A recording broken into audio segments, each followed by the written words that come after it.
Wait for it. Wait for it, and we're live. Hey, all you crazy sci-fi and fantasy fans. It's time for your daily dose of shenanigans over here at the Blasters and Blades podcast. Just a couple of nerdy veterans, a stabby chaos coordinator, and one chief shenanigator geeking out over our science fiction passions and fantastical fantasies. A place where magic is king, the sky is the limit, and space is the place. We are the podcast that puts the fun in dysfunction. So, without further ado, I want you to know that I do still have three co-hosts. I didn't fire them, kill them, or murder them, eat them, whatever. We are recording this one literally the day before it airs because we had to cancel a couple times. Life happens, which means we are recording this on a Sunday that Stabby and Nick are celebrating their wedding anniversary. So yay them. And apparently we don't rate as much as their anniversary in a date night. How rude. You should send them letters and tell them they should have definitely picked us over their anniversary. But I've already wished them a happy anniversary, so that would really be sending mixed messages. It really would. It really would. All right. Well, then don't reach out to them. And then of course Jana has the month of the weddings, so she is spending her weekend doing wedding things for friends and family, and you know how that goes. People want to get married and they think, oh, we're related. You should be there. And then you have to leave your man cave and it just gets ugly. Yep. So with that out of the way, I just want you to give an update on them. Keith, can you introduce yourself to our listeners and viewers at home? Hi, I'm Keith. I'm the author, Keith Hedger. I'm the author of the Burning Bad Karma series. I'm also the creator of the Tales of the E4 Mafia anthologies, both of them currently, and we've got Butter Bars coming out soon. And I'm the founder of Defiant House Entertainment, which is my new publishing company. Yeah, freaking standing. All right, before we dive too deeply into this interview, we do have the religion questions. Are you ready for this? I am ready. All right. Aliens, Starship Trooper, or Edge of Tomorrow? Okay, that's a tough one because there's so much to say about all of them.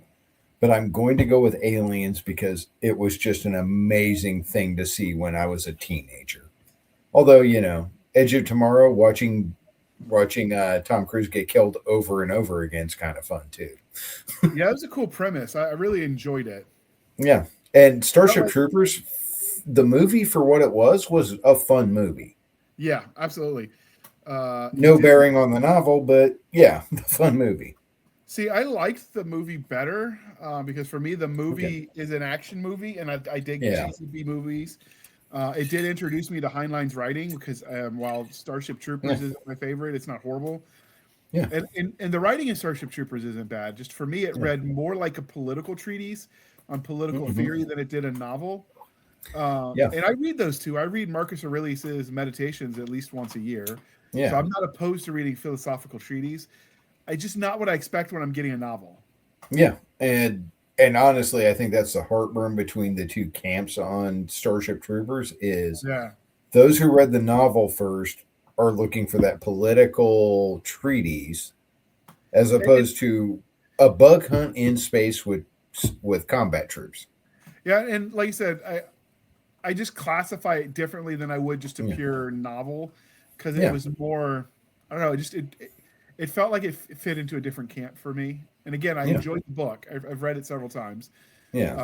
It's just different. Yeah. No, I actually enjoyed the movie Starship Troopers. It wasn't the same as the book. And I understand that the people who read the book first have a very different view of it. Me being one of them. Growing up is when you realize he should have dropped the pilot and kept Dizzy. Yeah. Well, or the other names he was an infantry guy, so he did make a choice. Yeah. The other one is that joke. Growing up is when you realize Spider-Man should have ditched Mary Jane and picked the other blonde girl that liked him. Yeah. There's always that one where you realize like what you want and what's good for you aren't always the same thing. Exactly. Very true. So, but the Starship Troopers, like you said, it was the book was interesting. Yeah, and I do, like I said, I do enjoy it. But I've liked his other stuff. Have Spacesuit Will Travel. His juveniles are really, really good. The Moon is a Harsh Mistress. Yep. He explored lots of interesting themes. That's one of the things I like about sci-fi. Yeah. Um, Yeah, that you can talk about all of these things: politics, society, the future, warfare, everything is all accessible in sci-fi. And yeah, Heinlein went all over the place with that. yeah, and it's even cooler when you realize he helped design both the aquanaut and the astronaut suits the Mm-hmm. Navy used, because the dude was like wicked smart. Yeah. So, alrighty then, and because we are polytheistic here at the Blasters and Blades podcast, Warcraft, the Great Wall, or Dungeons and Dragons: Honor Among Thieves. I'm gonna go with Dungeons and Dragons: Honor Among Thieves because that was as close to my introduction to D&D, which was one of those stepping stones that got me into writing and all that, as you could get with a movie, and it was way better than the other Dungeons and Dragons movies. I've seen the Dungeons and Dragons cartoon, but I haven't seen the other movies. Like the Um, original, like '80s style yeah, cartoon. the cartoon was its own thing where it was just kind of they were in the 80s and it was kind of a Monty Hall campaign where they just gave the drag these kids from Earth to Dungeons and Dragons world and then give them artifacts and see what happens. Yeah, I liked Warcraft.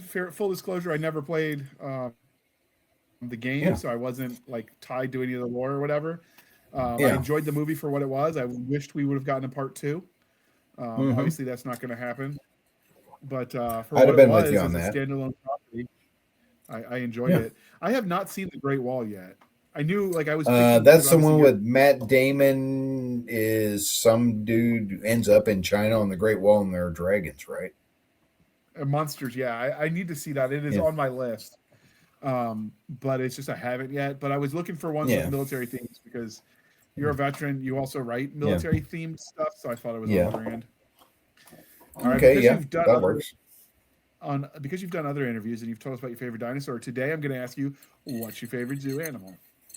Currently, it's probably the honey badger because Okay, he go on. just Tell us don't why. care. He just doesn't care, and they've got one in a zoo in someplace I can't remember where, but he keeps escaping. They got him. They went. We'll find him a partner to live with. Yeah, he used her to escape. Honey badgers are just fun. They fear nothing. They're willing to go with anything. They're just a great animal. Okay. Because we are civilized human beings here at the Blasters and Blades podcast, we are no longer knuckle dragging troglodytes. I'm going to ask you, sir, coffee or tea, and how do you take it?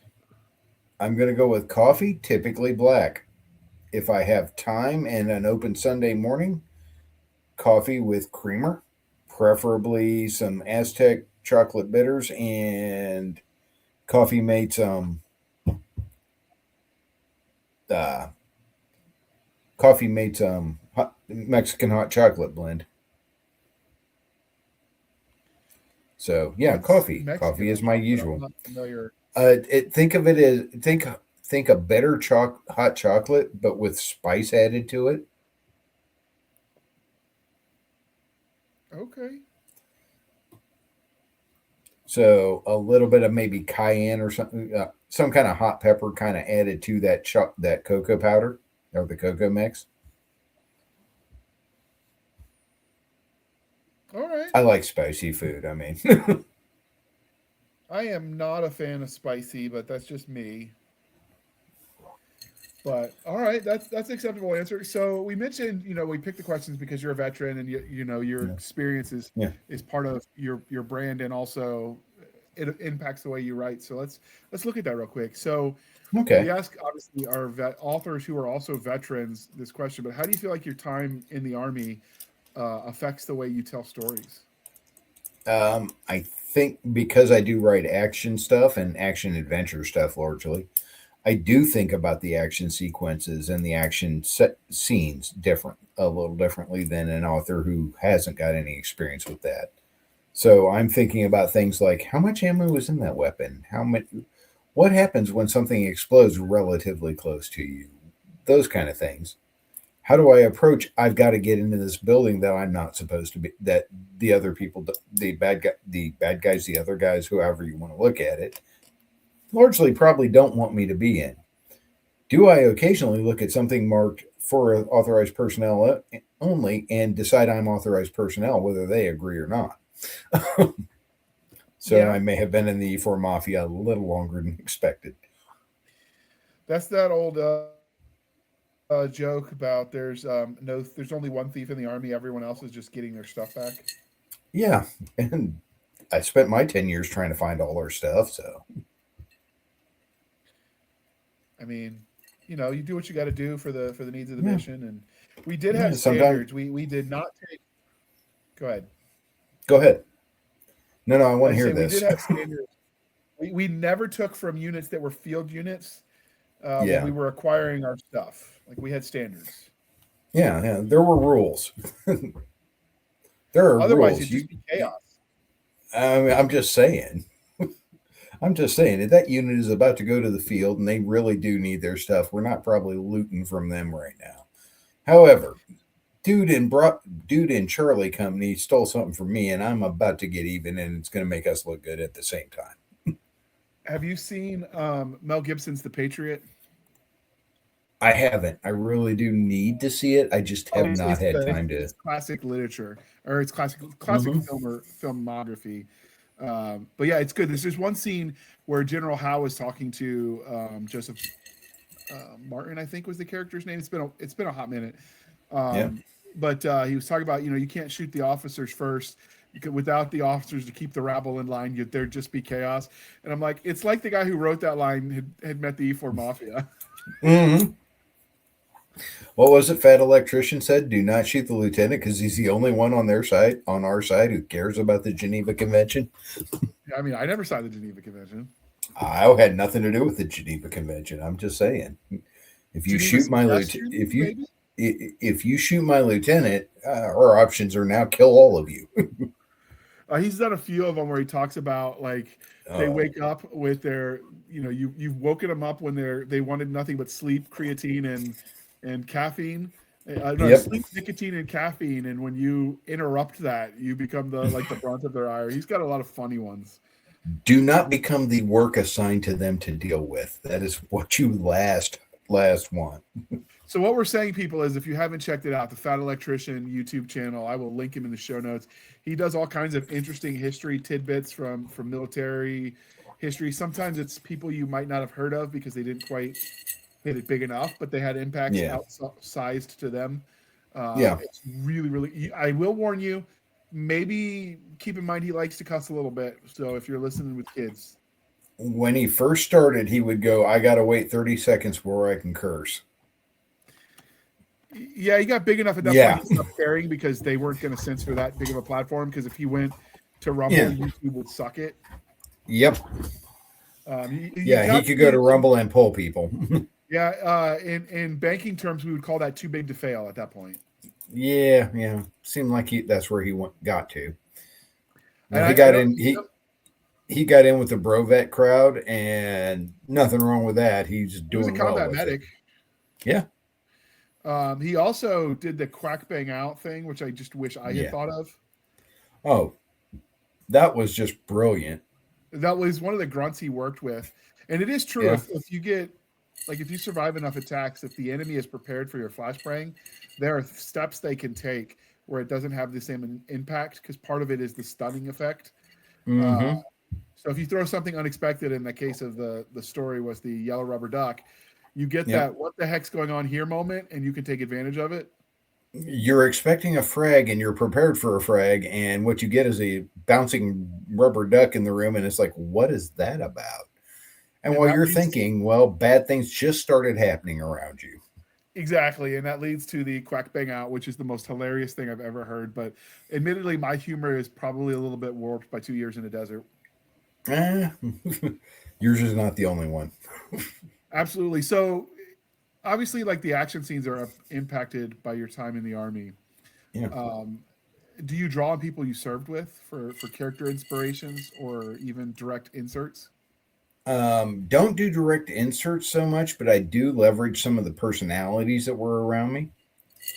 I have okay. If somebody reaches out to me and goes, "Hey, I'd love to be redshirted," yeah, I will redshirt them, and I have zero problem using their actual personality doing that.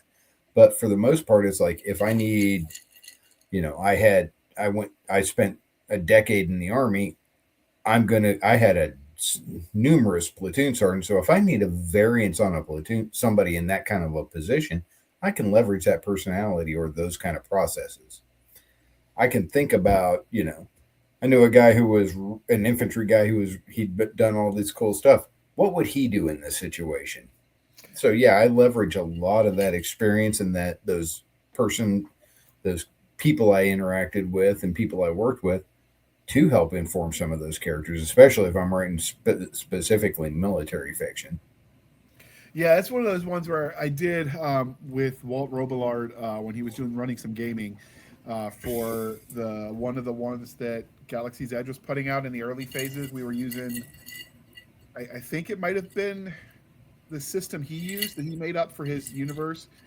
But one Okay. of the special powers was I know a guy, or I know a guy who knows a guy, because in the military you get a collection in your Rolodex, which I know I guess is just your phone book on your smartphone. But Yeah. you have a list of names of people that are specialized in whatever for when you need them, and you just trade favors. Yeah, I leveraged that in my mob rule story in Tales of the E4 Mafia, the first Tales of the E4 Mafia, Yeah, where the corporal in charge of the E4s who were going to hold this position, she just leveraged everybody she knew. I know yeah. a guy over in the air services. I'll call him to see if we can get a bomb run on this whole thing. So we had a guy whose last name was Majors, and he was an E5 sergeant. So when Oh he would wow! call, it's like, "This is Sergeant Major," and we got a lot of stuff done that way over the phone. And we just spoke. Wow. If he speaks It, authoritatively and fast and makes his demands, they don't realize he never gave a last name. Nobody thinks about it until it's too late. Yeah, we had when I first got to Fort Benning when I went active duty, we had a specialist sergeant who then promoted to sergeant, and then eventually she married a guy, and the guy's last name was Major, so she became Sergeant Major. And I cannot imagine the things she had to have been able to get done. Yeah, that's always right up there with me for that story from Band of Brothers, which is an actual true Yeah. story. The guy's Yeah. name was Major. It was his first, middle, and Hmm. last name because his dad was a Joker. And so they thought he was a major, and then they promoted him because they listed him as an officer and they didn't want to change the paperwork. So they just promoted him instead to a field Yeah, promotion. fair enough. We can turn it down. Can you imagine the pay jump he gets to send home? Oh, there's no way he's saying no to that. I wouldn't. Right. And if his dad was still alive when he got home from the war, it's like, see, dear, I told you this would pay off. It's a valid thing. Yep. Yeah, it's. I wish that guy did more enough that we could find out what happened when he got home with that I one. really do. That would be a really good read. And if not, we should make one up because that would be hilarious. If anybody you got I'm any of just you saying. guys out there write alt history, I'm just saying you write it, I buy it, we'll pimp the hell out of it. We'll figure that out. We'll get But together. We'll talk this out. so that's how it affects the way you write stories. Yeah. Does it impact the way you engage with content, be it movies, books, whatever? It can if it's a serious military fiction story like the movies Rules of Engagement, Black Hawk Down, things like that. It can have an impact. If I have learned to go, oh, it's an action adventure movie story, whatever, or mil sci-fi, I'm going to have to give the author some level of open space to work because yeah, you're using laser weapons and there's not a number of rounds in that magazine. We just move forward from there. I will say, at least on my end, writing mil sci-fi has made me because you got to do it eventually above squad level, and it does Hmm. make you appreciate what your company and battalion staff did. Because I It, could run a platoon with what they taught me, no yeah, problem. But when you get higher yeah, than that, the games change, and like you don't realize quite yeah, how much work goes in on the back end. yeah. And so I I didn't. bribed my former platoon sergeant with a steak dinner and had him like work through some stuff when I was outlining my first series. And I'm like, well, Mhm. crap, you actually were working. We thought they were just smoking and joking in the rear while we were sweating. Yeah. One of the weird things was I reclassed into radio electronics and ended up in a major command headquarters. So it went from a line company to, there's a general in my building. And that's a very different view of how the Army operates from what you see down there on the line.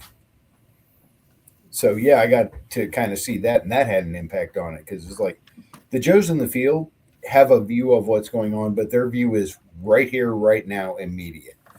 There's a general somewhere who's got to be thinking about things a month down the road from what you're doing right now. And planning for the war crime that some Joe Snuffy might do because he was half Oh, asleep. he's got a whole legal team just to figure out what to do about that. I mean, I know a guy that accidentally threw a glass bottle out the turret, smacked into the vehicle that had the commanding general of the Kuwaiti National Army, Ooh, and I'm just saying it made it all the way up to Third Army. ooh, Hypothetically, hypothetically, somebody somewhere was very upset. yes, and that's when you realize the that old joke about crap rolling downhill. Yeah, because somebody got the So bumper number off that vehicle. hypothetically, the unit had a mascot painted on the side that made them distinct because they might have had uh, a pork product painted as their unit mascot, resembling the Arkansas Razorbacks. Hypothetically, And entirely in theory there. right. Yeah.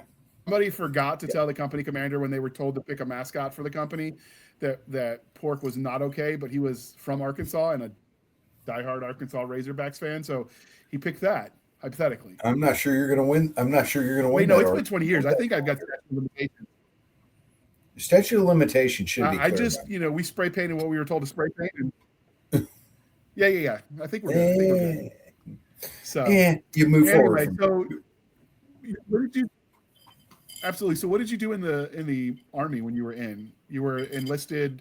Initially, I was is that right? initially I was in engineers, so road construction Okay. guys. Except that combat heavy engineers were the same as everybody else, except we had bulldozers.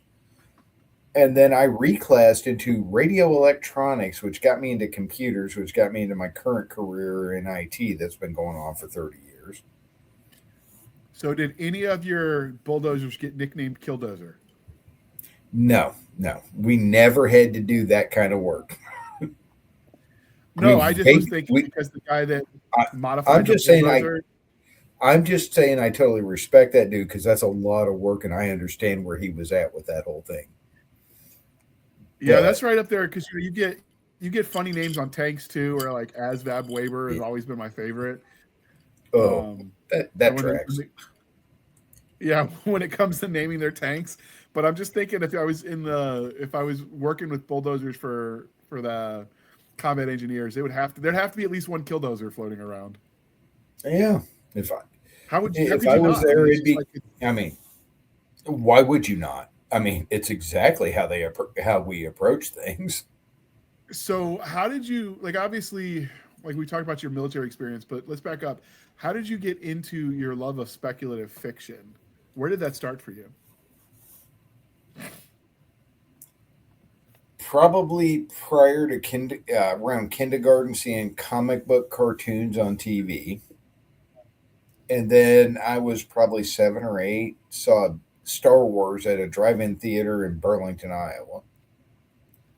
And that got me interested in science fiction and stories. And then high school, we had a couple of classes on, creative writing. So I took those and was thinking, I'm reading all this stuff. Dragonlance had come out, so fantasy fiction was all over that place. D&D had come out. And I was starting to get interested in writing stories, and I didn't know anything about it. I joined the Army because I'm a blue-collar kid. I'm going to go be a blue-collar guy. I'll join the Army and be an engineer. Well, I get to Fort Benning, and and somebody went, you like science fiction? Yeah. You should go to Atlanta, go to Dragon Con. So Dragon Con was my first con, and I learned a lot there. But yeah, I started kind of playing around with writing and figured out some friends read my stuff. They went, that's cool. And then 10, 12 years ago, I was sitting there with a story about Burning Bad Karma, who are these cyberpunk characters. And I went, I'll write a story just to, see how they think and maybe get this out of my head and get over this. And a few friends went, no, this is worth it. You can publish this. So I did, and off we went.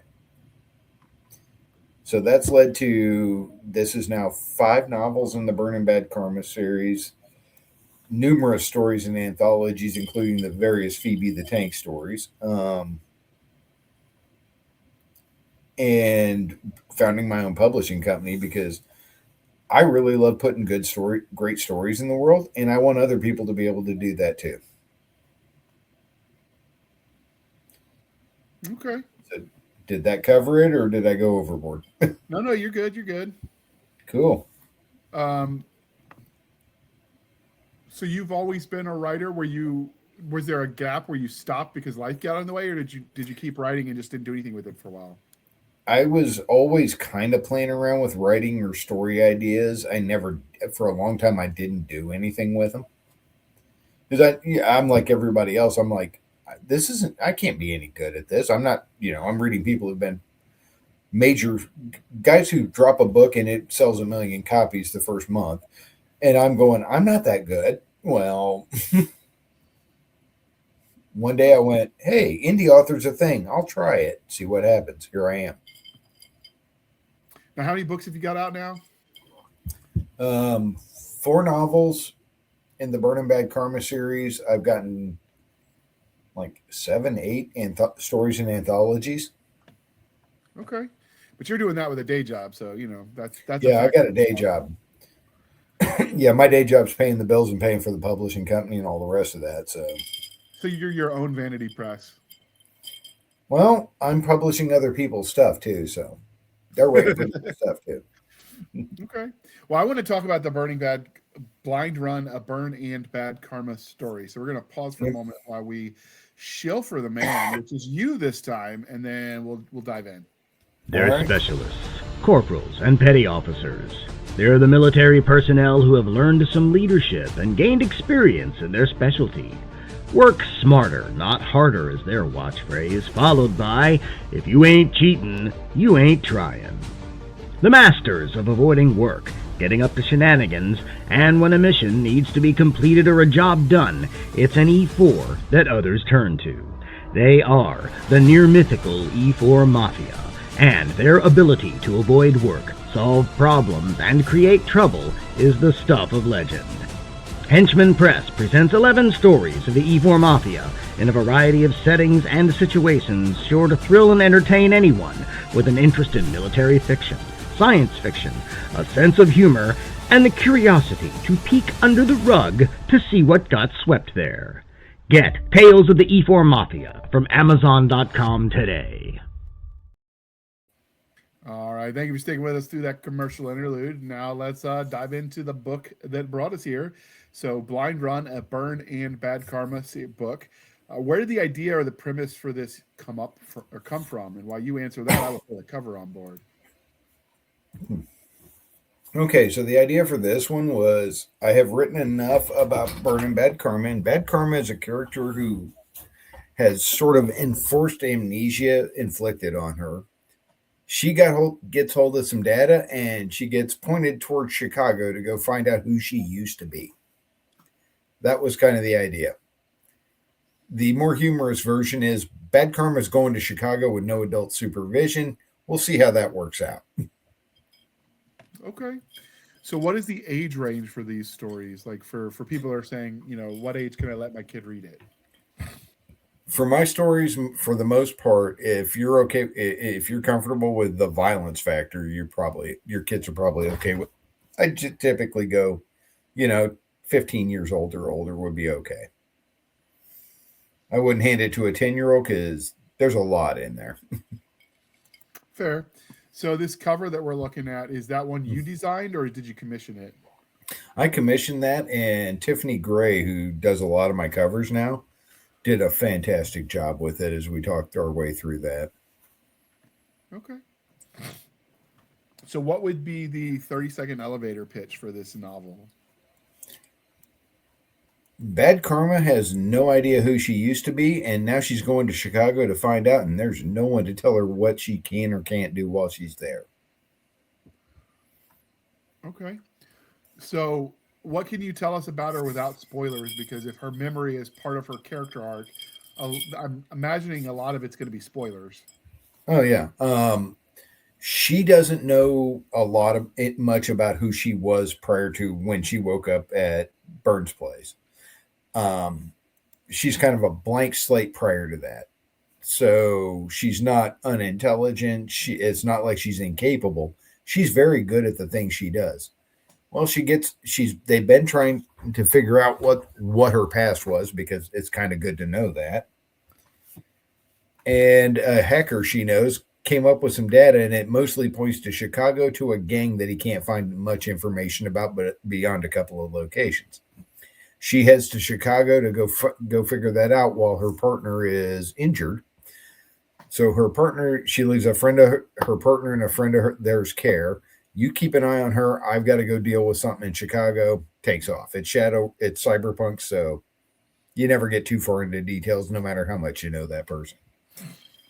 She gets there and gets to the first site, and a team in a helicopter hit team, a helicopter backed hit team, tries to kill her. From there, things get interesting. So, is she the only focus character, or are there other characters that share the spotlight with her? I'm running actually two separate stories in there. Her partner gets kidnapped by some people who are also looking for her, and she's now going, "Oh, there's a connection here.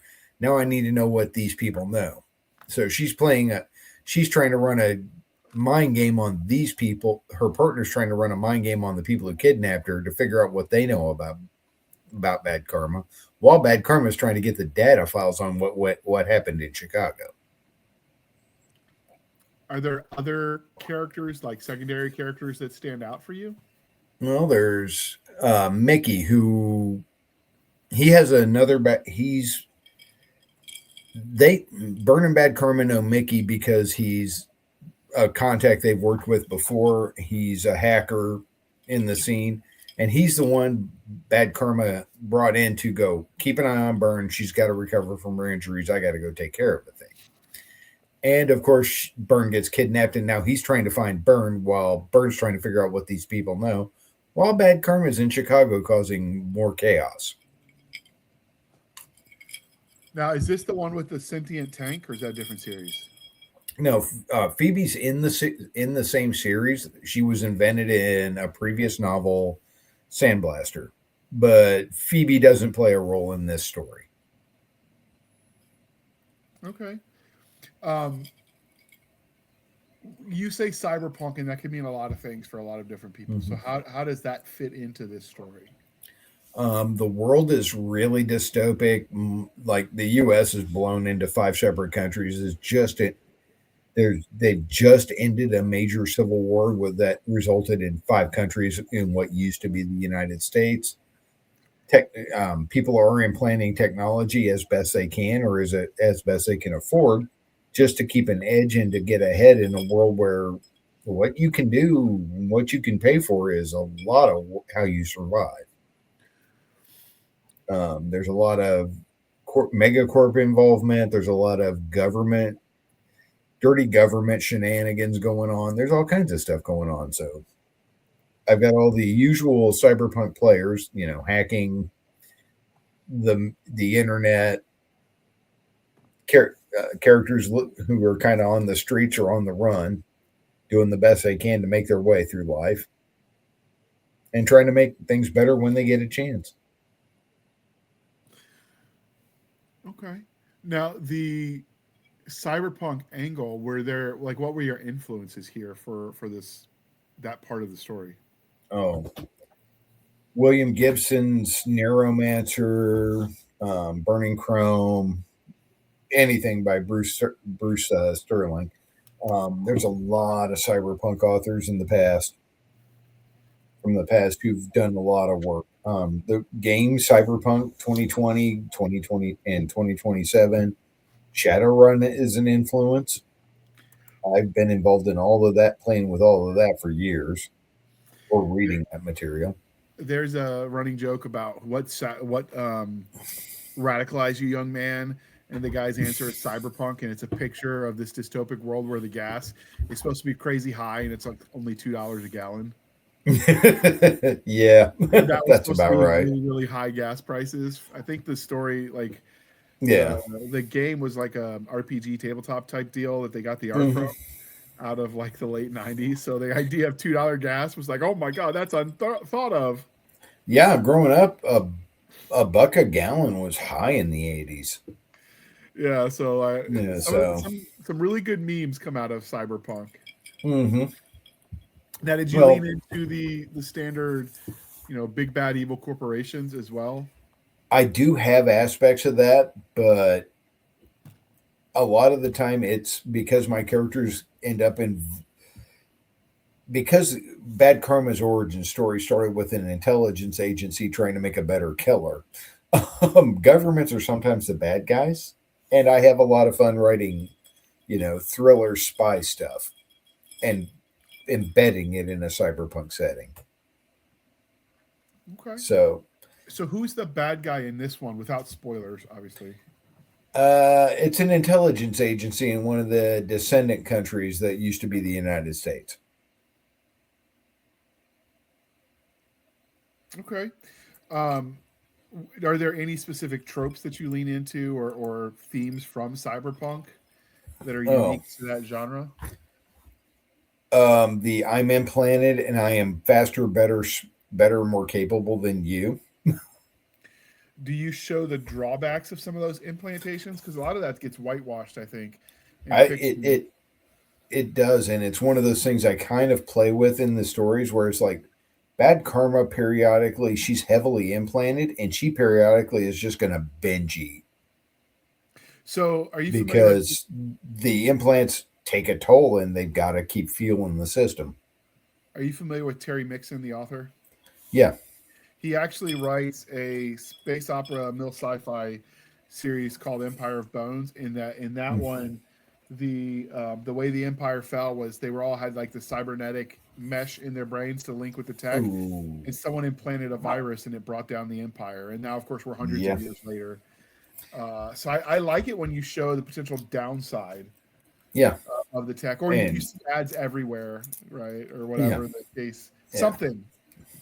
Like Burn and Bad Karma will occasionally talk about the expenses they put in to keep their cyber protected. That they go to guys who are people who are specialists at that to make sure that they can't be their cyberware can't be hacked. Um, is this set in near future, alternate Earth? Like, what's the setting? It would be a relatively semi near future, probably next 20, 30 years. Okay. What do you think makes this series special? Because you're obviously it's one of the favorite things you've written. You get all excited when you talk about the universe. So, what is it Yeah. about it that makes it special for you? Oh, it's not purely ripped from, it's not purely ripped from, Cyberpunk 2020 or 2027. It's not purely ripped from Shadowrun. It's got differences. It's got the bad guys are different. The bad guys sometimes are people you would normally go, oh, but you're connected to Burn and Bad Karma, who they aren't shy about who they are. They're open about it. What we do for a living is violence and theft. I mean, we're criminals at the heart of it.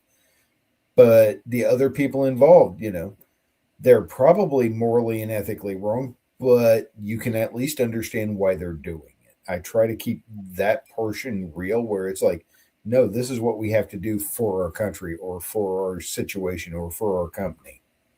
For us to survive and do the things we need to do, we're doing these things.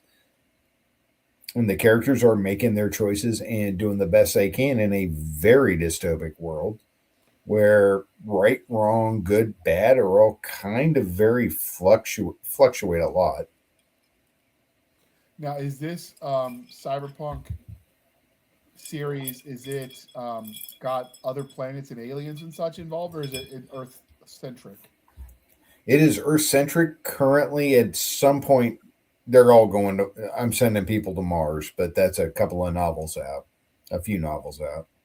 So Blind Run is obviously one novel. It's listed as the first in the series. So where do you see the series going? Um, okay, blind because of the publishing company, I'm moving all my stuff over, so it eventually will be number 5 in the series. But eventually, they are going. Everyone, I'm moving this to Mars, and then it's kind of going to shift into a very military sci-fi vein Okay. because the people involved, burn bad karma, the other people involved who are going to end up going to Mars. It's it's a lot of key players who are involved who are like, we have to get off this planet. These people are losing their minds. We're done with this.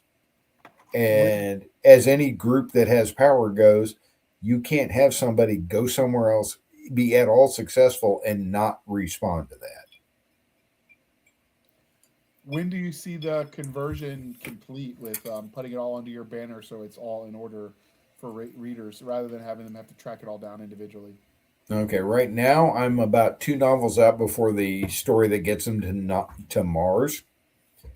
The first story that gets them launched to Mars, and then there'll be a should be one last one or two major novels that deal with life on Mars and prepping for various powers that be on Earth coming to do something about that. No, no, the stuff that's already written that you haven't Yeah. moved over. When do you foresee having that all in one place for readers? Should have that over in the next couple of months, depending on how Amazon acts. Oh, that's true. They've been weird lately. They're all over the place. It's either very immediate or it will take them a month and a half to do something. You get what you get, and you'll like it. Damn it. It's kind of how that works. We're all kind of at their mercy right now. Okay. Now, is this a wide story or is it only available on Amazon?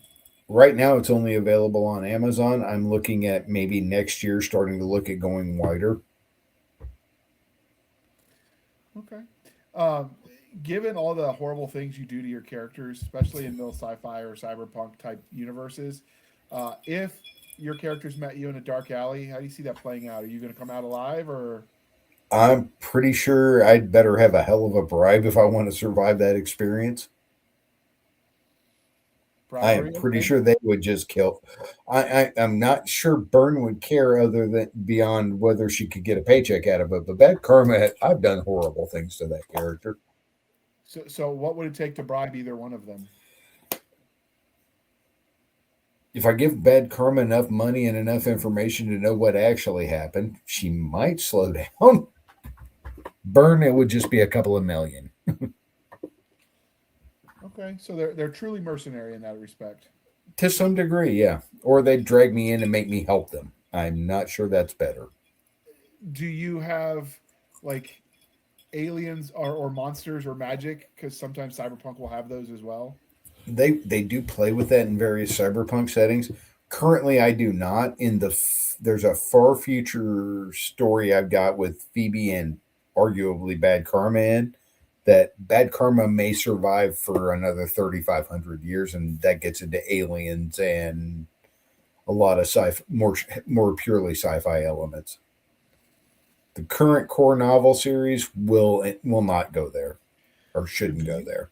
do you plan on doing a reading list for your website? Because with you having some of these stories and other anthologies, obviously, if they want to read the totality of the universe, they're going to be Yeah, yeah, that's on my to-do list is to create a hey, here's how to read all this and what stories go where or happen in what portions in between those major novels. are they published in anthologies you've produced or just all over the place? Let's see. I've published with a couple of different publishers, including Bain and Bayonet Books. I do have stories in my own anthology and Henchman Press, and then one story in my own in Tales of the E4 Mafia 2 that are all kind of in that same setting. Okay.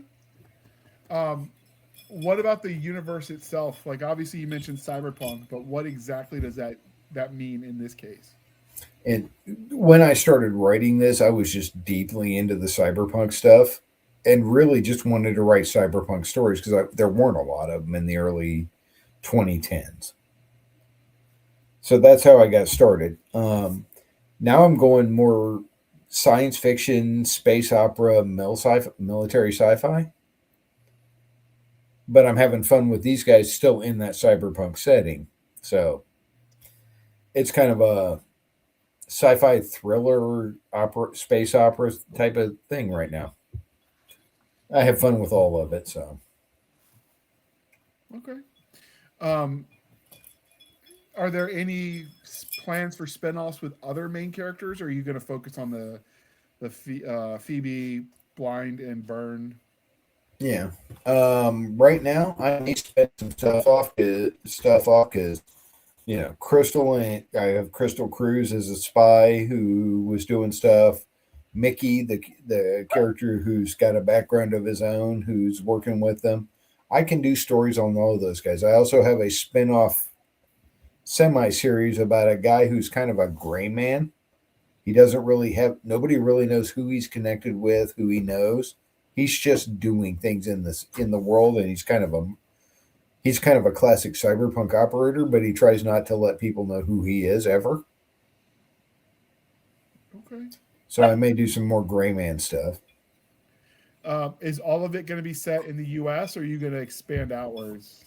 I have another novel that's set on Burn and Bad Karma end up on the Isle of Marta getting tasked with stealing somebody's yacht back. That would be harder to hide. It would be it's a very interesting novel. Okay. What kind of weapons are they using? Did you stick with chemical propellant for weapons, or are we talking plasma rifles, Right lasers? now, right now I'm doing the classic sci-fi or cyberpunk thing. It's all chemical propellant, normal gunpowder stuff, just higher tech and better designed weapons if you can get them. Given that you're writing the newer ones in the age of large language model AIs, are any artificial intelligence factoring into this universe? I actually do have some artificial intelligence factored into the universe.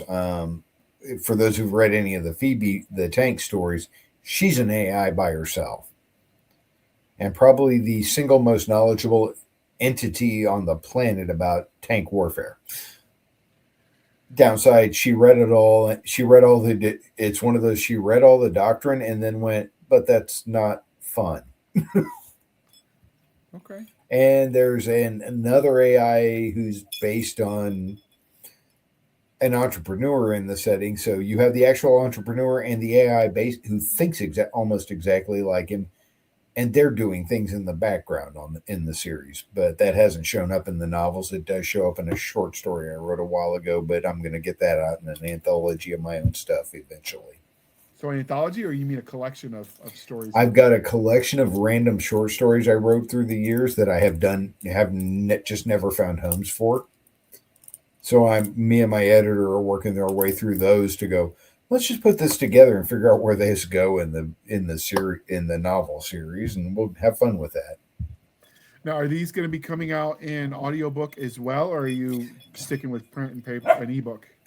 Right now, I'm printing ebook. I've got a friend of mine who's setting up an audiobook company, and I'm going to work with him to get those launched as audiobooks once he's ready to go.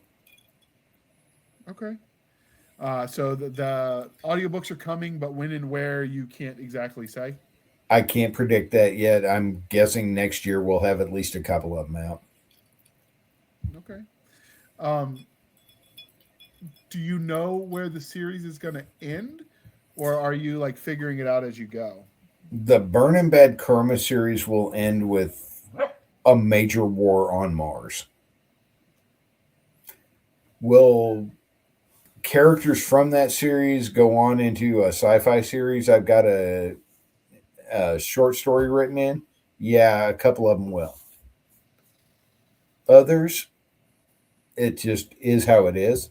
But yeah, I will end. I intend to end the Burn and Bad Karma series on Mars when that after at the end of that war, and let them have some semblance of a life after a life that's not constantly in a gunfight. Yeah, what fun is that? Have you been shot enough times? I mean, but we're talking fiction, not real life. Getting shot in real life Okay. sucks. Oh yeah. Reading about other Yeah. people getting shot in fiction, not so boring. Okay, I'll give you that. I can't argue that. Okay. Is there anything about this universe, and specifically Blind Run, that we didn't ask that you think listeners need to know?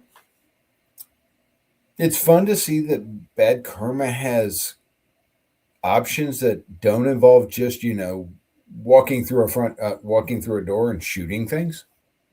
You get to see her do some other options. You also see her go, no, no, no, I'm definitely walking through the door with a gun in hand, because that's what my readers expect. Would you want to live in this world that you created? I don't know. It would be interesting to say the least in the very classic "May you live in interesting times" model. Um, but living in it would be hard. It's not a happy place. It's not a fun place. Although, on the other hand, I think in most of these stories, even in Cyberpunk, the vast majority of people are just, get up, go to work, go home. It's not that big. It's not that different from everybody else's reality. Yeah, I remember I had a teacher in 10th grade World Civilizations class, and they had that proverb, "May you live in interesting times," came up, and I asked what it meant. And he's like, "JR, when you're old enough to know you'll understand when you're older, and once you understand, Hmm. you wish you didn't." And now I Yeah, understand. I've lived through a lot of interesting times, financial and otherwise. yeah, I think people born in the '80s were on our like ninth financial downturn in our lifetime. yeah. What was it? My mom asked me a while ago and goes, "Do you think news reporters get stuff wrong?" And I'm like, "Mom, I've been in the middle of an actual news event, and the only thing they got right was the location and the time." Yeah, but so it's like one of those things where you know we've lived through Yeah, historic, culturally significant events enough times, and I'm like, yeah, I could do without that. I'd be okay with that not happening again this month. Okay.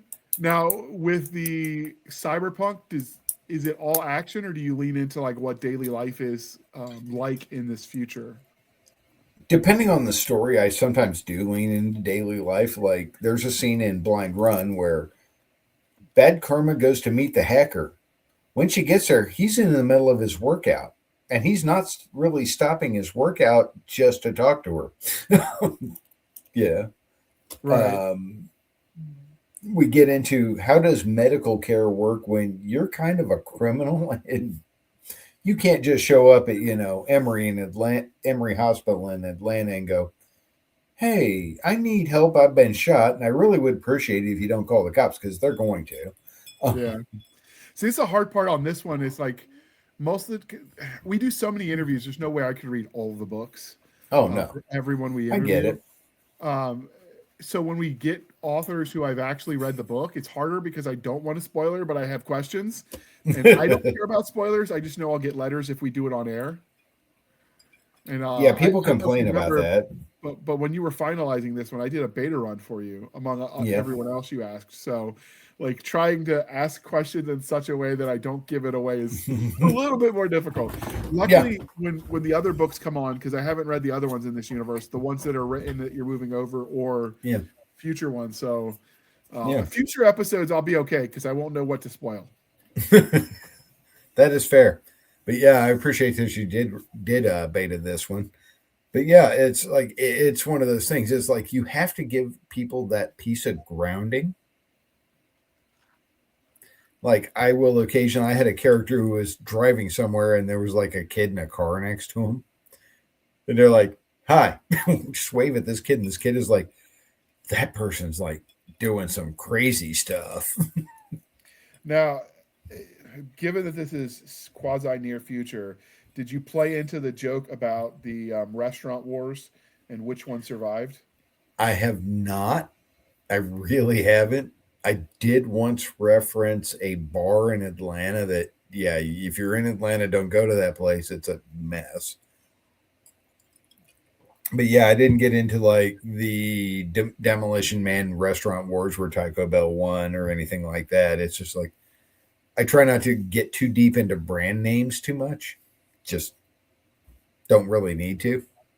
Yeah, they've got better lawyers than us. There is that. So, yeah, but some of the jokes write themselves. Like I still have questions about those three damn seashells. So And it's such a cyberpunk thing now.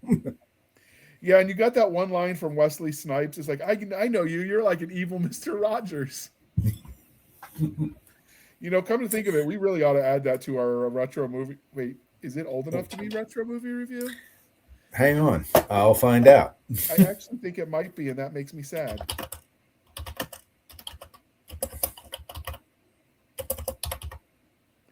But that's like one of my friends is 19. It's old enough. It's 1993, dude. Yeah, one of my friends, his wife is a teacher, and she was telling me the other day that she had one of her students ask if they could, quote, reference articles from the late 1900s. Ooh. I'm like, is it okay to murder kids? Because I want to murder kids right now.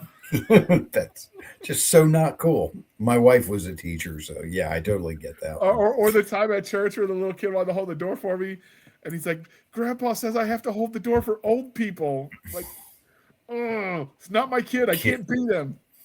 Kid? Right? So, Kid, that line was not a good choice. All right, I'm going to make a note of that. We'll come back to Demolition Man. Yeah. Let's do that as a classic review. One-liners. I love Wesley Snipes as a bad guy. He is fun as a bad guy. Yeah. It's one of those, if you've watched the Blade movies. Oh, those are good too. He is literally the reason to watch them, just for the one-liners he pops off in those. Yeah, whoever wrote those lines, those quips for him were like chef's kiss. They were good. Oh, they were brilliant. So, all right. And then go ahead. I was gonna say, is there anything about Blind Run in the Burning Bad Karma series that we didn't ask that you think we got to cover? No, I think we hit everything we could do without spoilers.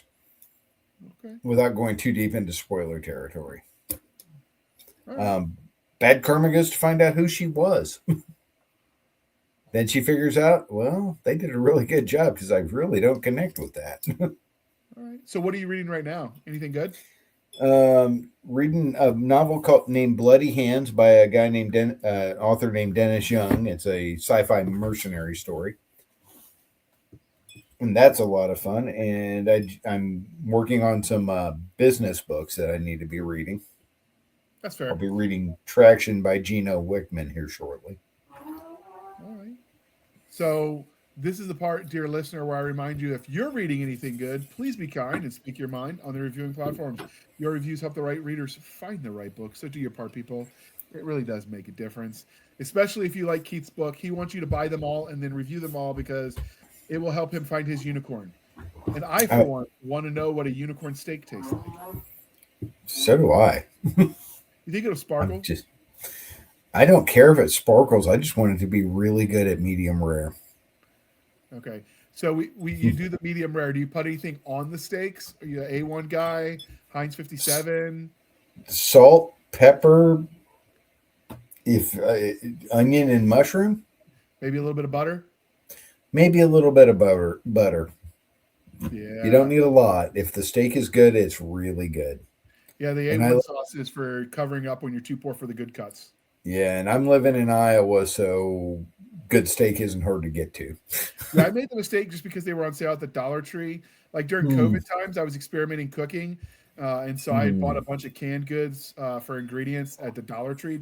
I realized they're not actually any cheaper than what I could get like at Kroger. No.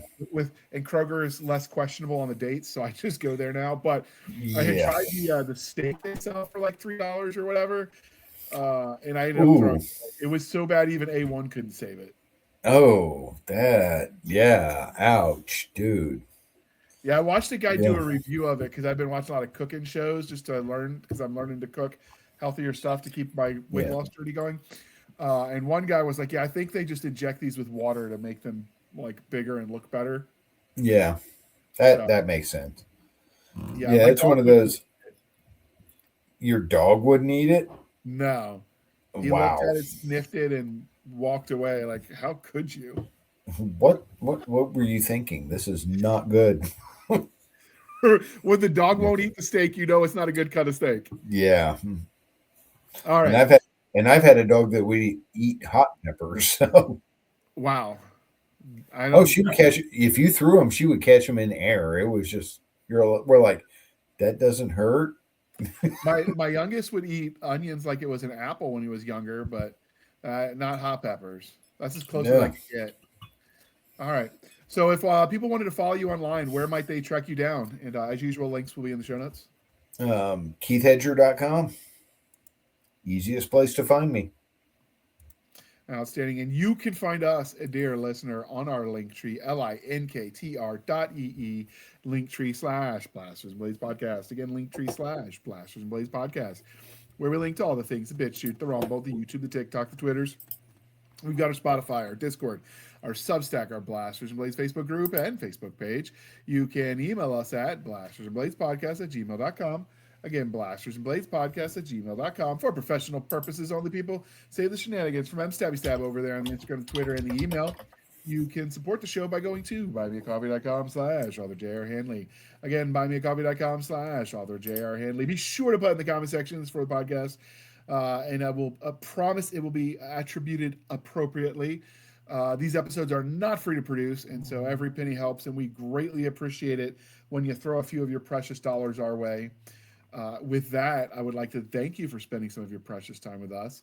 For my crazy co-host, I am J.R. Hanley, and this was the Blasters and Blades Podcast. We'll be back next week at the same time, where we'll indulge our love of nerd culture, cheesy jokes, and all things that go boom. And with that, thank you for coming on, Keith. We'll have to have you back again. And appreciate you, making time out of normal schedule so we get this on the books. You are muted. You're muted. Glad to help and okay, I should be unmuted now. Glad to help out and thank you for giving me the opportunity to come on again. All right, and with that, we're gonna